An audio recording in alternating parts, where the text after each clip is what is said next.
প্রিয় দর্শক আসসালামু আলাইকুম, কেমন আছেন সব? আশা করি আল্লাহর রহমতে ভালো আছেন। চলে এলাম আজকে একটা নতুন রেসিপি নিয়ে। চলুন তাহলে দেখেন আজকে রেসিপিটি।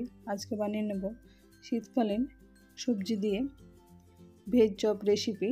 এটা এরকমভাবে তৈরি করলে উপর থেকে একেবারে ক্রিপসি, ভেতর থেকে এরকম জুসি, খেতে কিন্তু দুর্দান্ত স্বাদের, ঠিক দোকানের মতো। এরকমভাবে করে দিলে সবজিরা বাচ্চারা খেতে চায় না, কিন্তু এরকম চপ তৈরি করে দিলে অনায়াসে খেয়ে নেয়। এটা টমেটো সস মায়োনিজ থাকলে জাস্ট ফাটাফাটি লাগে খেতে। এর জন্য প্রথমে আমি ওভেনে একটা কড়াই বসে এখানে অল্প পরিমাণে সরিষার তেল দিয়ে দিলাম, আর রসুন কুচানো, রসুন আদা লঙ্কা এগুলো কুচিয়ে দেবে। তাহলে এখানে পেস্ট দিলে কিন্তু এখানে একটা প্যাচপ্যাচে যে ভাবটা থাকে, লিকুইড নরম হয়ে যায়, সেটা কিন্তু এই গোটা গোটা এরকম গ্রেড করা দিলে এটা ভালো হয়। তাই এটা সব সময় গ্রেড করা ব্যবহার করবেন। এখন আমি এখানে দুটো পেঁয়াজ স্লাইস করে কেটে এরকমভাবে দিয়ে দিলাম। এখানে চাইলে আপনারা চৌকো করে চপড করে দিতে পারেন। কারণ পেঁয়াজগুলো এখানে হালকা ভেজে নেব, পেঁয়াজটা যাতে ভালোভাবে ভাজা যায় সব সবজিগুলো। এখানে রসুন আদা, তার জন্য অল্প পরিমাণে লবণ দিয়ে দিলাম আর হলুদ গুঁড়ো। এখানে পেঁয়াজটা বেশি ব্রাউন কালার করে ভাজা প্রয়োজন নয়, অল্প ভাজা হলেই। এখানে আমি আদা রসুনের কাঁচা গন্ধটা চলে গেছে, এই অবস্থায় আমি এখন লবণ, হলুদ, জিরা, ধনে গুঁড়ো, চাট মশলার গুঁড়ো, এখানে অল্প পরিমাণে বিট লবণও ব্যবহার করুন। বিট লবণটা দিলে টেস্টটা বেশ ভালো হয়। আর গোলমরিচ গুঁড়ো, যেহেতু এখানে বাচ্চারা খাবে তাই লঙ্কা পরিমাণটা কম দিয়েছি। এখন এখানে আমি আগে থেকে কিছু সবজি কেটে রেখে, সবজিগুলো কেটে নিয়ে পরিষ্কার করে ধুয়ে আমি ছাঁকনির মধ্যে রেখে দিয়েছিলাম, যাতে জলটা ভালোভাবে ঝরে যায়। জল থাকলে বেশি সেদ্ধ বেশি হয়ে যাবে, তাই জলটা সবসময় ধুয়ে নিয়ে নিংড়ে রাখতে হবে।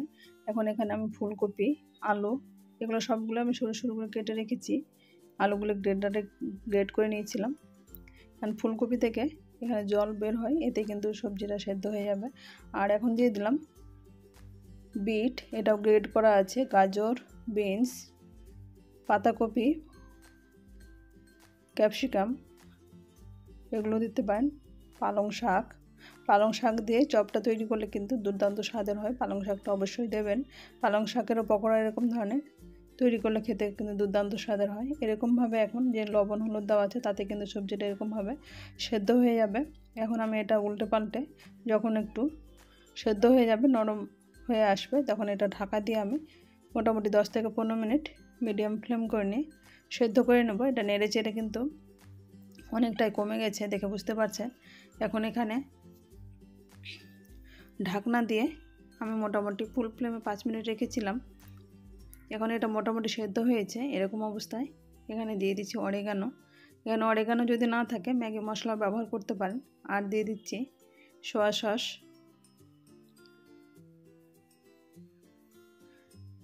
এটা দিয়ে আমি অনবরত এটা নাড়তে আছি। এখন এখানে দিয়ে দিচ্ছি কর্নফ্লাওয়ার। এখানে কর্নফ্লাওয়ার পরিবর্তে আপনি চালের গুঁড়ো ব্যবহার করতে পারেন। এটা দিলে কিন্তু ভেতর থেকে এটা ক্রিপসি হবে, মুচমুচে হয়। আর বাইন্ডিংয়ের জন্য দিচ্ছি বেসন। এখানে বেসনের পরিমাণটা আপনার যতটা প্রয়োজন হবে ততটাই সেই হিসেবে দেবেন। এখানে বেশি দেওয়ার প্রয়োজনে আমি 2 চামচ এখানে ব্যবহার করেছি। এখানে যদি প্রয়োজন হয় তাহলে পরে আমি আরও ব্যবহার করব। আগে আমি এটা গোল শেপ হচ্ছে কিনা সেটা দেখে নিয়ে তারপরে আমি বেসন, কর্নফ্লাওয়ার সেগুলো ব্যবহার করব।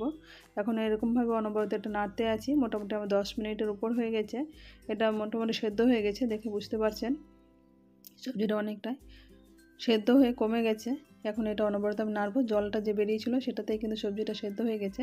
এখন উপর থেকে আমি কিছুটা ধনেপাতা কুচানো এরকমভাবে ছড়িয়ে দিয়ে এটা আরও নাড়ে চেড়ে মোটামুটি আরও 4 থেকে 5 মিনিট মতো এটা আমি মিডিয়াম ফ্লেম করে নেড়ে চেড়ে ওভেন বন্ধ করে দেব। অন্যদিকে একটা আমি বাটি নিয়েছি, বাটির মধ্যে দিয়ে দিলাম 3 চামচ কর্নফ্লাওয়ার। এটা কর্নফ্লাওয়ার আমি গুলে নেব। এখানে চাইলে আপনারা ডিম ভেঙেও তৈরি করে নিতে পারেন। আমি কর্নফ্লাওয়ার দিয়ে এটা তৈরি করে নেব। আর নিয়েছি এখানে ব্রেড ক্রাম্বস, এটা পাউরুটি গুঁড়ো করা, এটা বাজার থেকে কেনা আছে, সেটা এখন এরকমভাবে আমি নিয়ে নিলাম। এখানে চাইলে আপনার পাউরুটি বাড়িতে তৈরি করে নিতে পারেন।